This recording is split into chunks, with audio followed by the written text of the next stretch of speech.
अभी चुनाव है, प्रेम नारायण जी, चुनाव 2027 आ रहा है, ब्राह्मण समुदाय क्या सोच रहा है? देखिए, जिस तरीके से ये हिटलर शाही सरकार ब्राह्मणों को नेस्ता नाबूद करने का कार्य कर रही है, उस तरीके से तो ब्राह्मण निर्णय ले चुका है। जब चुनाव होगा उसका रिजल्ट भी आ जाएगा, बीजेपी गवर्नमेंट को पता भी चल जाएगा कि सवर्ण समाज क्या कर सकता है। द्विवेदी जी वो तो कह रहे हैं कि हम सत्ता में हैं, हम तो आएंगे, हमें कोई रोक नहीं पाएगा। बंगाल मैंने फतेह कर लिया, यूपी भी फतेह कर लेंगे। मैं लक्ष्मी निवास तिवारी बोल रहा हूँ, राष्ट्रीय समाज सेवा दल हिंदू आर्मी राष्ट्रीय महासचिव। सम्राट चौधरी को इस्तीफा दे देना चाहिए, नहीं तो बिहार में एक ऐसा प्रलय आएगा कि पूरा बिहार और भाजपा दोनों सत्यानाश हो जाएगा। और हम और हमारे राष्ट्रीय अध्यक्ष जी प्रेम नारायण पांडे जी और संगठन से कई पदाधिकारी हम लोग बिहार जाने वाले हैं। बिहार जाएंगे जी, हम 2-3 दिन में बिहार के लिए निकल जाएंगे। और वहां जाने के बाद एक आंदोलन, चलिए तो हम भी चलेंगे, बिल्कुल चला जाएगा और एक आंदोलन होगा। और ऐसा आंदोलन होगा कि बिहार की जो भाजपा सरकार है, सम्राट चौधरी हैं, उनको नतमस्तक होना पड़ेगा।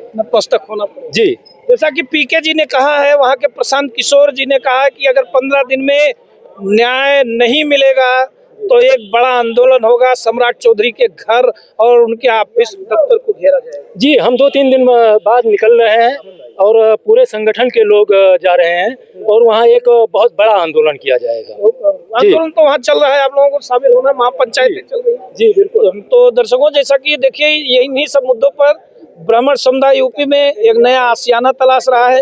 क्या 2027 के चुनाव में भरत भूषण तिवारी और यूजीसी का मुद्दा, इन सब चीजों पर क्या चीजें 2027 में दिखती नजर आ रही हैं, अब आने वाले समय में ये वक्त बताएगा। और श्याम जी, जो आंदोलन आप लोग कर रहे हैं, क्या कहना चाहेंगे? जिस प्रकार से भरत भूषण तिवारी जी को यहाँ 17, 15, 18, 40, 20 मुकदमे लिखे हुए तड़ी पार हो गए हैं, उनका एनकाउंटर पुलिस ने नहीं किया है, लेकिन जिसके ऊपर एक भी मुकदमा नहीं है, यानी वो भ्रष्टाचार और सिस्टम की लड़ाई लड़ रहा था, उसको पूरी तरह से 18 करोड़ रुपए का कोई मांग ना करे, उसकी पोल ना खुले, क्या इस वजह से फेक एनकाउंटर किया गया? देखिए, ऐसा है, ये एनकाउंटर जो आपने कहा बिल्कुल फेक है और ये बहुत बड़ा षड्यंत्र हुआ है।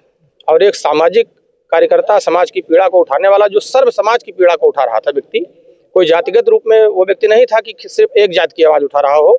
और ऐसा जो तमाम वीडियो आ रहे हैं वो उससे प्रदर्शित भी है कि वो सर्व समाज की लड़ाई लड़ रहा था। और ये षड्यंत्र के तहत भरत तिवारी की हत्या कराई गई है। और फिलहाल आंदोलनों के और पूरे देश से जो दबाव बना है, उसके दबाव में सरकार को झुकना पड़ा है। उन्होंने न्यायिक आयोग का गठन किया है और सारे जो दोषी पुलिसकर्मी, उन पर 302 की FIR दर्ज हो गई है। 302 की FIR दर्ज हो गई है और न्यायिक आयोग का गठन हो गया है, तो हम लोग उसका भी इंतजार करेंगे।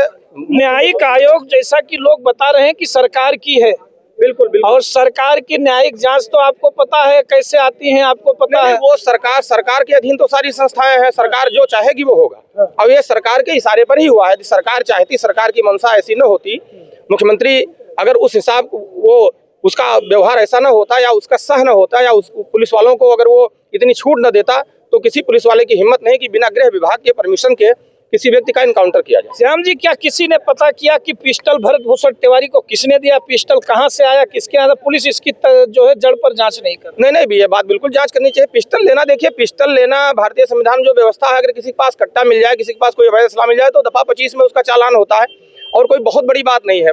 पिस्टल की मारक क्षमता 30 मीटर है। पिस्टल आई कहां से, ये भी तो एक ये पुलिस को जांच करना चाहिए था। ये जांच का बिल्कुल विषय है, पुलिस को जांच करना चाहिए कि पिस्टल आई। पिस्टल आने के अनेक कारण हो सकते हैं, परंतु जो पिस्टल उसने लिया वो 30 मीटर उसकी क्षमता होती है। जो परिध बनाई जाती है, 30 मीटर का घेरा VIP बनाया जाता है। वो इसीलिए बनाया था कि कोई पिस्टल से वार न करे। और लगभग 150 मीटर विजुअल में दिख रहा है, जो वीडियो दिखाई दे रहे हैं आप लोगों के माध्यम से, मीडिया के माध्यम से आ रहे हैं, उसमें 150 मीटर पर दूर पुलिस वाले खड़े हैं, तो उससे तो पुलिस वालों को कोई नुकसान नहीं। वीडियो एक भरत भूषण तिवारी का वीडियो आया है, पुलिस वाले उनको बाहर से अंदर बंद कर देते हैं, वो छत पर जाके कहते हैं खोल खोल किवाड़ मारा, खोल खोल क्यों किवाड़ बंद कर दिया है, ऊपर फायर भी करते हैं। आप वीडियो देखिएगा दोबारा से, उसमें वो बोलते नजर आते हैं, किवाड़ी हमारी बंद कर दिए है, हम बाहर आ रहे हैं, खोल खोल, ये आवाजें आ रही हैं। तो ये क्या पुलिस को घर में बंद करके केवाड़ी बंद करके चले जाने का अधिकार है? नहीं, पुलिस को ये कोई अधिकार नहीं। किसी को व्यक्ति, हाँ, किसी तरीके से अगर किसी व्यक्ति को कोई आदेश हो नजरबंद किया जाए तो उसको नजरबंद किया सकता है, किवाड़ बंद करके। ऐसा कुछ नहीं होना चाहिए, ये पुलिस ने गलत किया। सम्राट चौधरी को क्या पुलिस ने गलत इन्फॉर्मेशन दिया? जैसे सम्राट चौधरी कह रहे हैं कि मैं बहुत आहत हो गया, मैंने वीडियो देखा कि हमारे पुलिस वालों को पिस्टल दिखा रहा है और मैंने डीजीपी साहब को फोन मिलाया, डीजी साहब कह रहे हैं कि वो पागल दिवालिया है, उसको मैंने अस्पताल भेज दिया। उधर एनकाउंटर हो गया। नहीं, ये तो अब जो क्या सही जानकारी दी गई या फेक जानकारी? नहीं, बिल्कुल फेक जानकारी दी गई।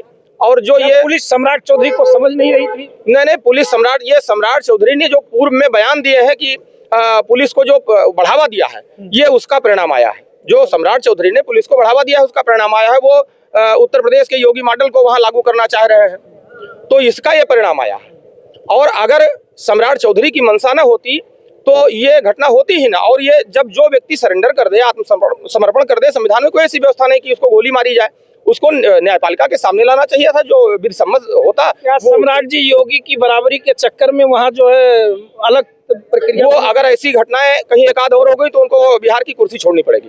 कुर्सी छोड़नी पड़ेगी? बिल्कुल कुर्सी छोड़नी। क्या कहना चाहेंगे प्रशासन से? वहाँ प्रशासन से हम ये कहना चाहते हैं कि जो भी ये एनकाउंटर हुआ है, इस फेक एनकाउंटर हुआ है, इसकी पूरी तरीके से जांच कराई जाए और बहुत ही निष्पक्ष जांच हो।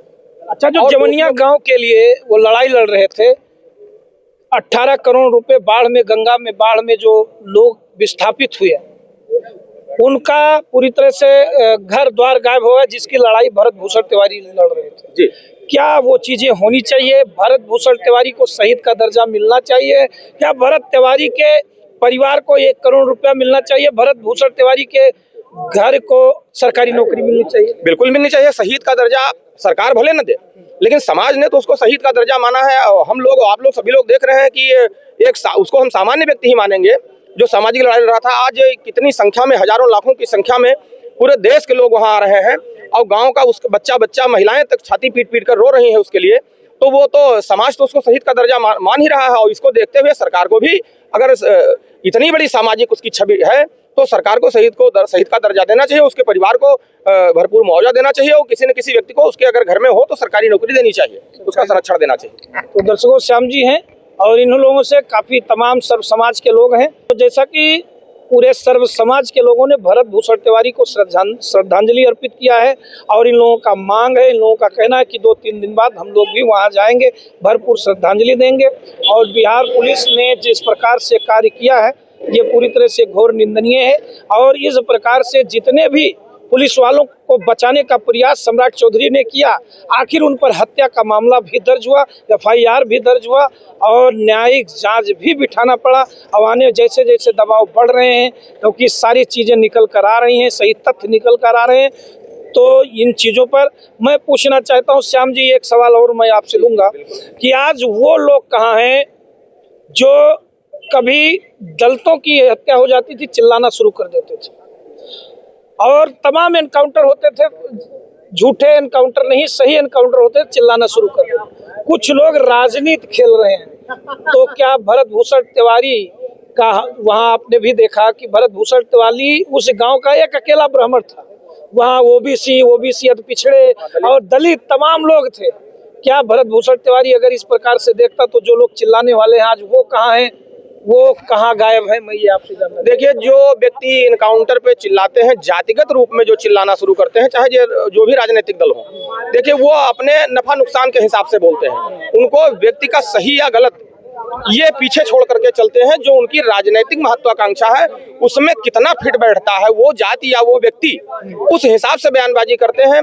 और ये जो पूर्व में दिए गए बयान है जातिगत रूप में, उसी के नतीजे है कि जो अपने राजनीतिक महत्वाकांक्षा के चलते अपने इच्छा की पूर्ति के लिए, अपने राजनीतिक उद्देश्यों को पूरा करने के लिए ये बयान आए हैं। क्या श्याम जी अब सभी समाज को एक साथ जुट होकर भ्रष्टाचार और सिस्टम से लड़ने की जरूरत है कि जातियों में बंटकर एक दूसरे को गाली देने की जरूरत है? देखिए, ऐसा है, भ्रष्टाचार तो ये ऐसा मान के चलिए कि जड़ तक, जैसे जड़ में चला गया है। तो जब भ्रष्टाचार जड़ में है तो वो इसके लिए सामाजिक क्रांति की आवश्यकता होती है। जब इतनी जड़ों में सिस्टम पूरा भ्रष्ट है, आप लेखपाल से लेकर चौकी से लेकर कहीं भी आप चले जाइए और आपके सामने तमाम घटनाएं रोज आती हैं कि राजनीतिक दबाव में, पैसे के लालच में, तमाम पीड़ितों को न्याय नहीं मिल पाता है। तो इसके लिए बहुत बड़े सामाजिक क्रांति की जरूरत है। जब जन समाज, सर्व समाज खड़ा हो जाएगा जाति भेद से ऊपर उठ करके और लड़ाई लड़ने लगेगा, तो सरकार को, सिस्टम को झुकना पड़ेगा, तब भ्रष्टाचार कम हो सकता है। सिर्फ एक व्यक्ति के कहने से भ्रष्टाचार खत्म नहीं होगा, क्योंकि लेखपाल भी एक रिपोर्ट लगाने के लिए बिना पैसे की रिपोर्ट नहीं लगाता। तो भ्रष्टाचार तो जड़ में है, इसको खत्म करने के लिए जन क्रांति की कैसे खत्म होगा? बिल्कुल आज नहीं, सर्व समाज को एकजुट देखिए बिल्कुल होना पड़ेगा। किसी न किसी को वो समय आ जाएगा कि व्यक्ति व्यक्ति पीड़ित हो जाएगा, तो वो जात भेद भूल जाएगा। जो पीड़ा उसकी रहेगी वही पीड़ा हमारी रहेगी, चाहे ब्राह्मण हो, चाहे ठाकुर हो, चाहे ओबीसी हो, चाहे दलित हो, चाहे पिछड़ा हो, चाहे हत पिछड़ा हो।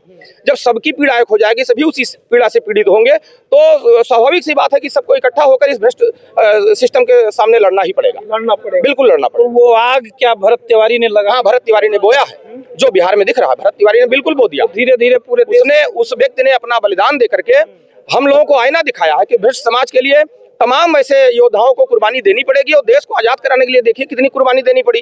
तो आज हम गोरे अंग्रेज से तो आजाद हो गए, पर काले अंग्रेजों से आजाद नहीं हुए हैं। और इसके लिए 10-20 साल तो आजादी का जुनून चला लोगों, पब्लिक में, भारत देश में हमारे। लेकिन अब धीरे धीरे करके भ्रष्टाचार इतने चरम सीमा पर है कि कुछ दिन आने वाले उसमें जब बहुत बड़ी पीड़ा हो जाएगी, तो एक जनक्रांति होगी। ऐसा उदाहरण तमाम पड़ोसी देशों में देखने को आपको मिला भी है, जैसा इसका उदाहरण नेपाल है। सत्ता परिवर्तन देखिए कैसे, किस प्रकार से हुआ। एक भ्रष्टाचार से त्रस्त लोग थे, एक झटके में प्रधानमंत्री और राष्ट्रपति को भी हटना पड़ा। तो जिस दिन समाज खड़ा हो जाएगा और सर्व समाज खड़ा हो जाएगा, जात भेद से ऊपर उठकर न प्रधानमंत्री रहेंगे न मुख्यमंत्री रहेंगे, एक नई व्यवस्था लागू होगी। तो दर्शकों, इन्हीं सब मुद्दों पर आप चैनल को हमारे सब्सक्राइब करते रहे, वीडियो को शेयर करते रहे, देखते रहे विराट न्यूज़ 24 लाइव चैनल। धन्यवाद, नमस्कार।